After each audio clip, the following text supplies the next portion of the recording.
Good afternoon, everyone. Welcome to Carrow Road. Lovely day here in NR1. Norwich City, of course, probably needs a win here today. And in all honesty, it does feel a little bit win or bust as they welcome Swansea City to Carrow Road. And we will start immediately with the lineup. And the news is that Marcelino Nunez comes in, Isaac Hayden drops out. It's a Norwich lineup like this: Angus Gunn in goal, Aarons, Omibamidele, Sorensen, and McCallum as the back four. Sarah and Nunez, we will presume, as the midfield two, with Hernandez and Ida, with Sargent, with Gibbs behind Sargent. Sorry, so I'll just read that again. Gunn in goal, Aarons, Omibamidele, Sorensen and McCallum as the back four. Sarah and Nunez, the midfield two.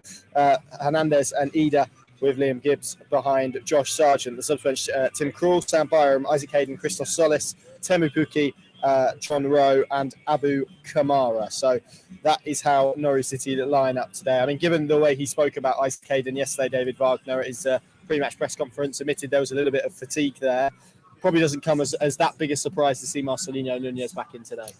No, as soon as he'd finished his answer, as the Swansea team comes through there, Connor, but as soon as he'd finished his answer, it was pretty clear when he starts talking about fatigue, given that man's backstory this season. Also admitted, I think, yesterday to us, he didn't really envisage him playing 84 minutes, I think it was, at Loftus Road. So, yeah, immediately you're thinking, okay, he's coming out, who's going in? Thought there might be, in his mind, maybe an idea, maybe Byram going in at centre-back, because I don't think, and it concerns me again today, Jacob Sorensen is underlining these last few games positionally. He's not a centre-back, whatever else he is. And conversely, if you got Byram in there, maybe allowed Sorensen to push into the two, but he's gone the other way. Now, is it Nunez alongside Sarah, or is it Gibbs and Nunez in the 10? You know, that's to be seen, because both, you could argue, could play the 10 role. Personally, I hope it's Gibbs remains in the 10, because for what's to come next season, irrespective of how this one pans out from here, for me, it's a Gibbs Sargent axis I think I'd like to start to see emerge. And David obviously got into the reads of revamps and what the squad could look like in the summer, but at heart, I think I want to see Gibbs in the 10 now, moving forward, because whether it's this league, whether it's another league, he looks like a player capable of growing into that role, and it's a massively important role in this Norwich group. I think in football generally, you know, that link player with the vision, the intelligence. I'll strive not to mention his name, but a certain Argentinian who used to cut a dash through the Championship in Norwich colours. They need a player of that ilk, really. I don't think they'll afford one, so they need to develop one. Thank you, Rihanna. Yes, absolutely. And it is interesting that Marquinhos drops out, as we probably expected, not just of the starting 11, of the squad altogether. No mention of an injury complaint there, which, of course, we will catch up with David Wagner after the game and put that very point to him, but probably not surprising given what we saw at QPR and what we saw at Middlesbrough as well. And that probably lends us, Pat, to speak about the team more broadly from an attacking sense, because this is a team that hasn't scored at Carrow Road in 3 games. That's mid-February, and it was Marquinhos actually with the last goal here. They are going to need to find better solutions to the problems that they faced in recent weeks from that perspective. Once again, we find ourselves going back to that 2 strikers, 1 on the wing, 1 up front, if this pans out as we expect, although it could, of course, Norwich ended the game in almost like a 4-2-4 kind of shape, and Liam Gibbs was on the right, so we can't dismiss that completely. But if it is kind of those 2 strikers, statistically, when you break it down, when Norwich have played with 1 or more essentially strikers on the pitch, the record hasn't been that great. That said, Adam Ida did score a goal on Wednesday, which could feel like a really important moment for him. What do Norwich City need to do from an attacking perspective today to be more effective than was the case in midweek? Mr. Church, we're on a live broadcast there. We'll get you on if you want. You can give us the view from the fans. Actually, no, we won't, because no. We won't, because we haven't got the bleeper with us today. So we can't get you on because we're live. Yeah, we're live. Yeah, we'll come back to you. Yeah, top man. Yeah, unless you want to join us. No. Yeah. Get your phone out now. Get on the Pinkin. You see yourself on there. No. All right. Anyway, we'll come back to that, man. But Mr. Church, doyen of the season ticket seats just in front of us here in the City stand. Remind me, Connor, what we were discussing. Norwich City's attack. Yeah. Well, ultimately, I don't think it's a leap of faith to suggest that Swansea will probably come and dictate possession, because that's what Russell Martin has built this team all about.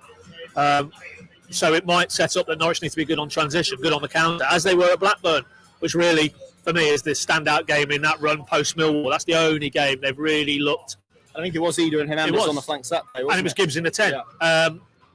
And they looked very effective that day. A team who were coming onto them, who wanted to be the aggressor, creating space for Norwich to exploit on the counter with pace. And I think if it turns out to be that type of game today, then I don't think David Wagner will be unduly concerned, because I don't think you're going to take Swansea on it again with football. That's obvious for me. So in that context, you've got Ida, you've got Onel Hernandez, Sargent, very athletic individual, and even Gibbs, understated, I think, but he's got a turn of pace, hasn't he? So, I think ultimately it could be the type of game that might suit this group of players in terms of the attacking areas. And if they do create some chances, unlike in recent weeks, they need to take a few more than they have done. And, we were discussing it in the press room before we came upstairs here, that Swansea, 5 wins in 6, scoring goals, but they create opportunities for the opposition. They give up opportunities. They run quite a high-risk strategy in terms of possession and committing bodies forward. And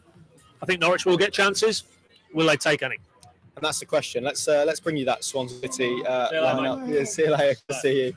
Let's bring that Swansea lineup. Here's how they line up: Fisher in goal, Lataboudiere at right back, Cabango, Wood, who's very highly rated, been linked with moves to Arsenal and Chelsea in recent weeks, and Liam Manning make up their back four. Nucham and Grimes is the midfield two.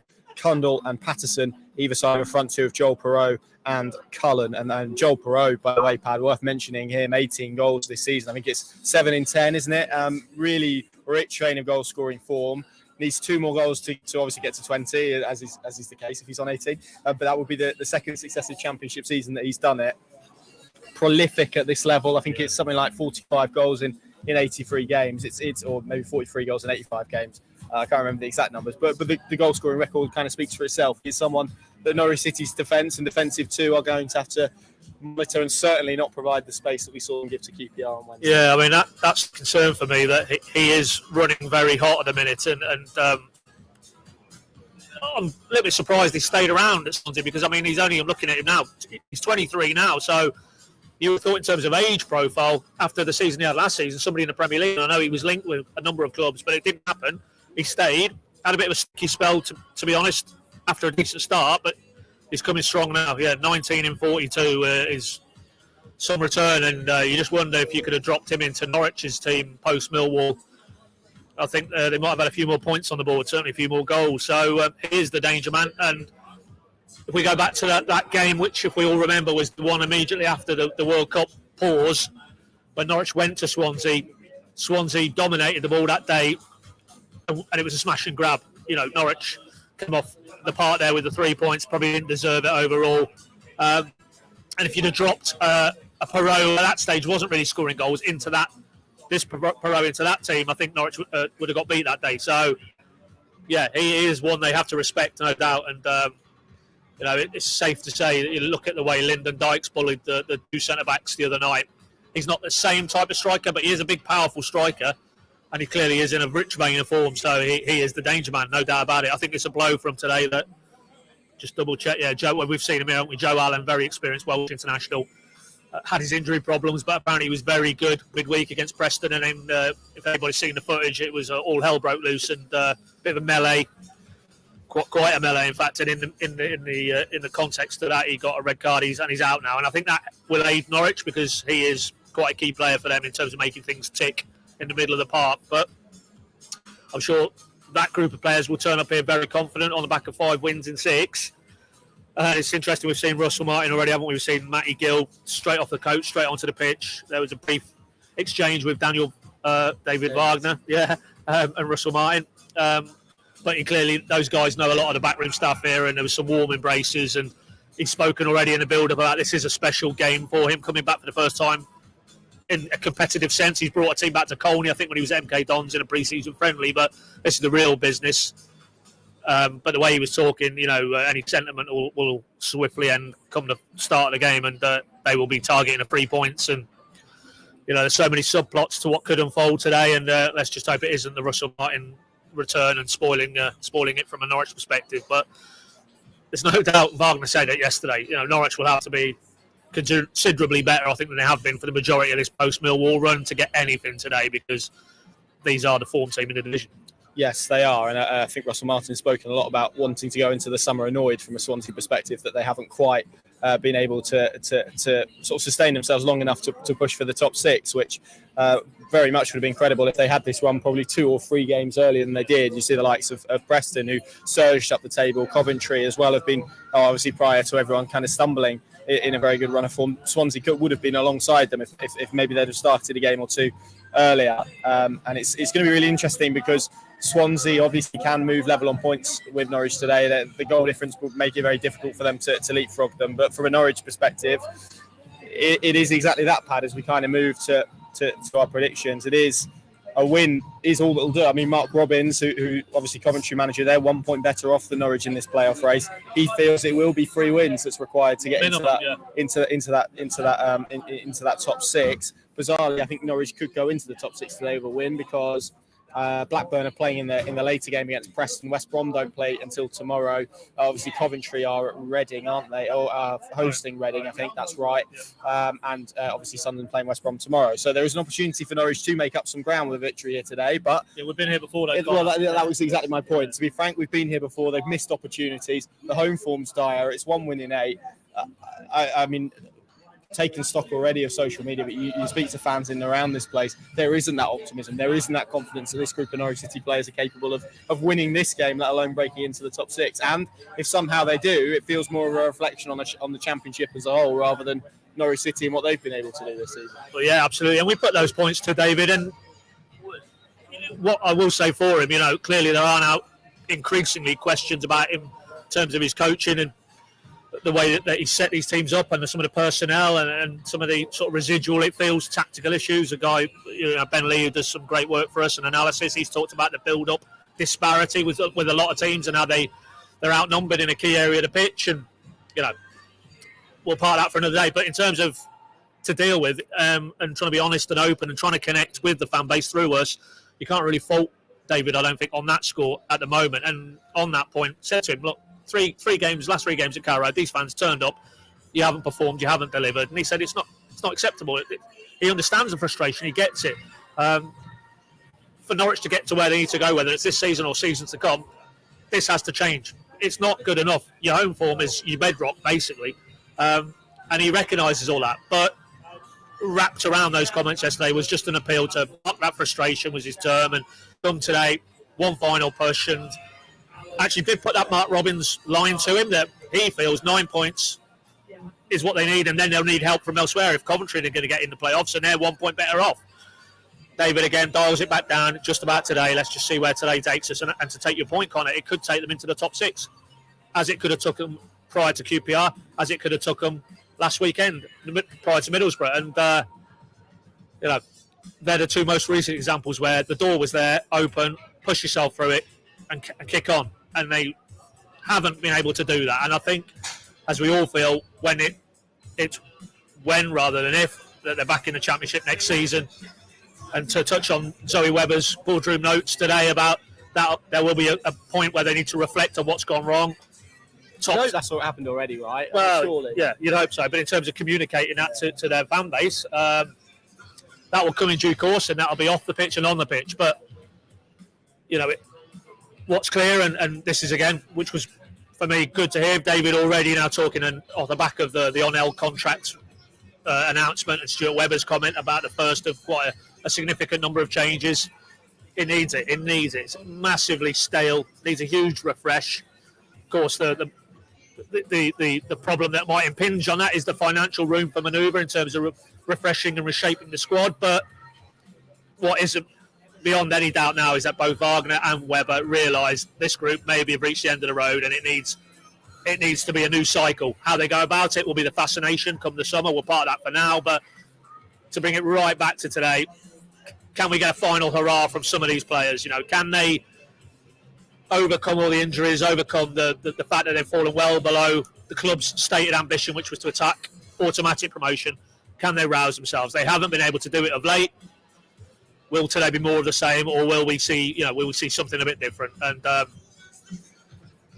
leads me to prediction. I don't think so. I think I'm going to go 2-2 because I think Swansea will score, but I think they will cough up chances. I think Norwich will be able to take a chance or two and really a draw isn't going to cut it, is it? So I think we'll have our answer tonight in terms of this season done and dusted, and then we can then really turn the page and let's see, obviously reflect internally and externally where it's gone wrong, and then crack on with what's to come next. So yeah, I think definitively it'll end today 2-2. You, Connor?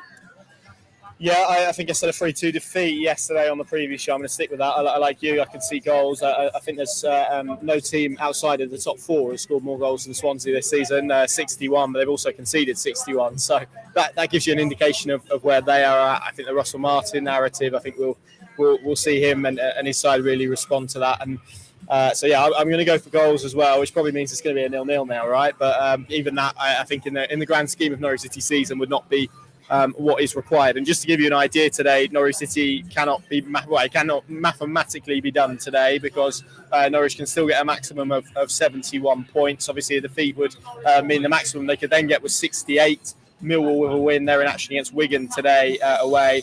That means they would be on 68. So Norwich, in terms of that fifth place, would be done. And then, of course, Blackburn, if they beat Preston this evening, could go on to 67. So a defeat here would mean that it's pretty much there, but not quite officially, which maybe is the worst. But as you say, I think we'll get a clearer picture, because obviously a win would, at least temporarily, move them into the top six. What on earth are we going to get today, people? That's the question. Let's see. Thank you very much for watching. Of course, plenty more coverage, analysis and reaction across our channels throughout the day. You can come and join me on the Pink and Plus app on the Matchday blog to join the debate and live updates as the game happens as well. You can get a month's free trial, and we will see you all again very, very soon. Thanks a lot.